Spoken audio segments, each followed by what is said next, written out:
आणि आमच्या चालक वर्गातूनच आम्ही एक आमदारसाठी एक आमचा कॅन्डिडेट राहणार आहे। आज मी या आमच्या या उपोषणा माध्यमातून तुम्हाला सांगत आहोत। दर्शकों, आप देखना शुरू कर चुके हैं बापू वार्ता न्यूज नेटवर्क।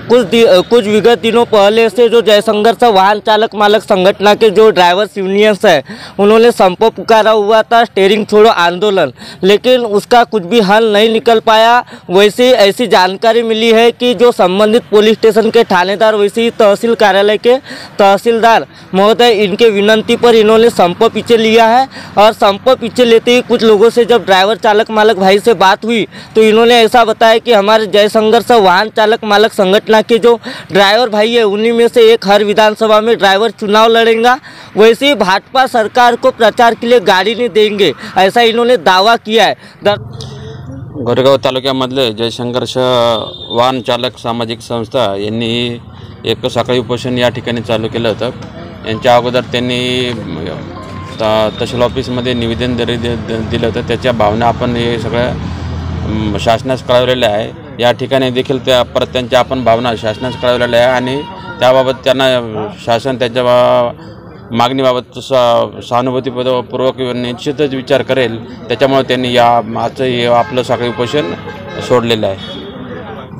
जय संघर्ष चालक मालक संघटनेच्या वतीने साखळी उपोषण चालू होतं, ते आज ते मागे घेत आहेत। त्यांना आम्ही कायद्यात काय तरतुदी आहेत, त्याचे फायदे काय आणि त्याचे नुकसान काय याच्याबाबत सविस्तर सांगितलेले आहे आणि शासनसुद्धा त्या बाबीचा विचार करून पॉझिटिव्हली अंमल करेल अशी आमची अपेक्षा आहे आणि असे त्यांना आम्ही सांगितलेले आहे आणि त्यामुळे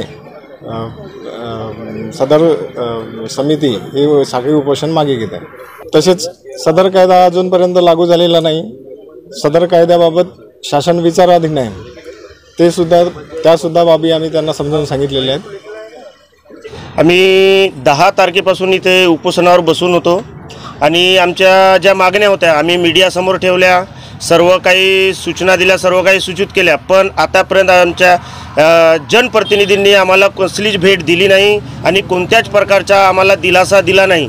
आणि ज्याप्रमाणे आज आमचे गोरेगाव ठाण्याचे इन्स्पेक्टर साहेब भुसारी साहेब आणि आमचे तहसीलदार साहेब आज यांनी इथे येऊन आम्हाला काही गोष्टी त्या कायद्याबाबत समजवून दिला आणि आम्ही आज आमच्यापर्यंत अधिकारी आले, आम्ही अधिकारी यांच्या शब्दाला मान देऊन आणि यांनी जे आम्हाला समजूत घालली त्यांच्या विचाराला मान देऊन आम्ही आज आपला उपोषण मागे घेत आहोत। आता ते कसं आहे, निवडणुकीचा विषय, त्या विषयावर आम्ही चर्चा होईल आमची आणि काय करायचं काय नाही करायचं ते तर आम्ही करणारच आहोत। कारण की ज्या प्रकारे आज केंद्र शासनाने या ड्रायव्हर चालक वर्गाला जशा प्रकारे रोडावर आज उभं करून ठेवलं, यांनी एक ड्रायव्हर वर्गाला कुठंच मान न सन्मान देता आज यांनी एक प्रकारची उपासमारीची पाळी आमच्यावर आणलेली आहे। आणि सर्व काही यांना माहीत असूनही की ड्रायव्हर हा एक असा माणूस आहे की कधीही आंदोलन मोर्चे करत नाही, कुठेही भाग घेत नाही, तरी पण आज हा कायदा अगोदरचाच लावलेला होता, कायदा अगोदरचाच होता, परंतु त्याच्यात काही वाढ करून शासनाने हा एक आमच्या गरिबावर मोठा अन्याय केलेला आहे, चालक वर्गावर मोठा अन्याय केलेला आहे। करिता आम्ही यानंतर येणाऱ्या निवडणुकीत 2024 मध्ये आम्ही केंद्र शासनाला किंवा भाजपा सरकारला आम्ही कुठेही गाड्या देणार नाही प्रचारासाठी आणि कसलीच मदत आमच्यामधून त्यांना भेटणार नाही आणि आमच्या चालक वर्गातूनच आम्ही एक आमदारसाठी एक आमचा कॅन्डिडेट राहणार आहे। आज मी आमच्या या उपोषणा माध्यमातून तुम्हाला सांगत आहोत। दर्शकों, अगली खबर में बहुत जल्द मिलेंगे, तब तक के बने रहिए। हमारे चैनल को सब्सक्राइब कर बेल आइकन पर प्रेस कीजिए। गोंदिया से देवेंद्र दमाए।